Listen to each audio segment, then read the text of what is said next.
Agivano come un vero e proprio comando, una banda che colpiva soprattutto magazzini della logistica tra il nord-est e Milano. Preparavano i piani nei minimi dettagli, chiodi sparsi sulle strade e mezzi rubati a sbarrare ogni accesso per ritardare l'intervento delle forze dell'ordine. Quindi utilizzavano dei furgoni rubati per sfondare le porte di accesso dei capannoni ed entravano in massa.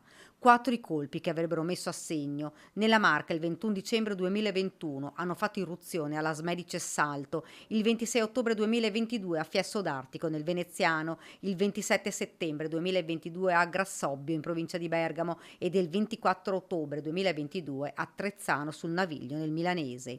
12 persone sono state arrestate dai carabinieri, 3 cittadini ucraini, 8 moldavi ed un italiano ritenuti responsabili a vario titolo dei reati di furto aggravato in concorso, ricettazione e riciclaggio. La banda agiva con un'organizzazione paramilitare. I banditi perpetravano furti ai danni delle aziende operanti prevalentemente nel settore della logistica, appropriandosi di grandi quantità di materiali di elettronica di ingente valore, cellulari, tablet, notebook, nonché di metalli preziosi ed articoli di abbigliamento. Le azioni criminose venivano attuate attraverso uno schema consolidato, blitz e fulmini della durata media di 10 minuti, sempre in un arco notturno, quando le aziende erano chiuse o vi era la presenza di pochissimi operai. Durante le perquisizioni a carico degli indagati è stato sequestrato un fucile risultato rubato e 11 cartucce di vario calibro, tutto materiale trovato nella disponibilità di un cittadino moldavo non destinatario del provvedimento, che tuttavia è stato arrestato in flagranza per detenzione abusiva di armi da fuoco e ricettazione.